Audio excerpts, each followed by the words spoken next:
Vacation ആയില്ലേ മക്കളെ, കുറച്ച് ദിവസം വീട്ടിൽ നിൽക്കാമെന്നും പറഞ്ഞ് അച്ഛനും അമ്മയും രാവിലെ തന്നെ ഞങ്ങളെ കൊണ്ടുവരാനായിട്ട് വന്നു. അച്ഛൻ ഇന്ന് തിരുവമ്പാടി ദേവസ്വം മീറ്റിംഗ് ഉണ്ടായിരുന്നു. അതുകൊണ്ട് നേരെ പോയത് കൗസ്തുഭത്തിലേക്കാണ്. മുത്തശ്ശൻ മീറ്റിങ്ങിന് പോയ നേരെ അത്രയും കുട്ടികൾ അവിടെ ഗംഭീര തൃശ്ശൂർ പൂരിൻ്റെ അടുത്തെത്തിയല്ലോ. അതുകൊണ്ട് മീറ്റിംഗ് കുറച്ച് ലെങ്തി ആയിരുന്നു. അവിടെ പ്രാണവേദന, ഇവിടെ വീണവായന എന്ന് പറഞ്ഞതുപോലെ മുകളിൽ നല്ല ചൂട് പിടിച്ച ഡിസ്കഷനും താഴത്തെ കുട്ടികളുടെ നല്ല തണുത്ത കളിയും. കൗസ്തുഭത്തിൻ്റെ മെയിൻ എൻട്രൻസ് നമ്മൾ കടക്കുമ്പോൾ തന്നെ കാണുന്ന കൃഷ്ണവിഗ്രഹമാണ് കേട്ടോ. ഇത് ഒരുപാട് വർഷങ്ങളായിട്ടുള്ളത് തന്നെയാണ്. മുമ്പിൽ വലിയൊരു നിലവിളക്കും ഉണ്ട് കേട്ടോ. ഈ നിലവിളക്ക് എന്നും തിരിതെളിയിച്ചുണ്ടാവും. കാശിക്കുട്ടൻ ഭഗവാനെ കണ്ട ഉടനെ ഒന്ന് തൊഴുതു കേട്ടോ. അത് കഴിഞ്ഞ് അവൻ്റെ അറ്റൻഷൻ മുഴുവനും ഇത്രയും വലിയൊരു വിളക്കിലേക്കായിരുന്നു.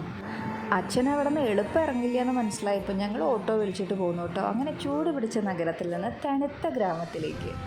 ഞങ്ങളെയും കാത്ത് വീട്ടിലൊരാളിരിക്കുന്നുണ്ട് കേട്ടോ. ഓട്ടോ ഇറങ്ങിയതും തുടങ്ങി തുള്ളിച്ചാട്ടവും മേല് കയറലും അവൻ എന്തൊക്കെ ചെയ്യണമെന്നറിയില്ല. ഇതാണ് ഞങ്ങളുടെ ലക്കി. എന്നെ കണ്ടതും മേല് ചാടി കയറി അങ്ങ് നിന്നു കേട്ടോ. എന്നിട്ട് അവനെ കുറച്ച് നേരം ഒന്ന് ഒഴിഞ്ഞ് അവനെ മൈൻഡ് ചെയ്യാണ്ട് കയറിക്കഴിഞ്ഞാൽ കഴിഞ്ഞു. അവനെ കുറച്ച് നേരം കൊഞ്ചിച്ച് ഒന്ന് തലോടി സ്നേഹിച്ചിട്ട് മാത്രമേ നമുക്ക് അകത്ത് കയറാൻ പറ്റുള്ളൂ കേട്ടോ.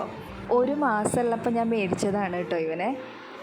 ഇപ്പോൾ അതാ 3 വയസ്സാവാറായിട്ടുണ്ട്. അങ്ങനെ കുറച്ചു നേരം പുറത്തെ കളിയൊക്കെ കഴിഞ്ഞ് പിന്നെ എല്ലാവരും അമ്മ കഴുകി ഉണക്കി വൃത്തിയാക്കി വെച്ചിട്ടുണ്ടായിരുന്ന കുഞ്ഞിപ്പാത്രങ്ങളൊക്കെ എടുത്ത് കൊടുത്ത പാടെ ഇരുപ്പായി കളിക്കാൻ. അങ്ങനെ അതിൻ്റെ ഇടയിൽ ലഞ്ചൊക്കെ കഴിക്കൽ കഴിഞ്ഞു കേട്ടോ. അത്രയേ ഉള്ളൂ. ബൈ.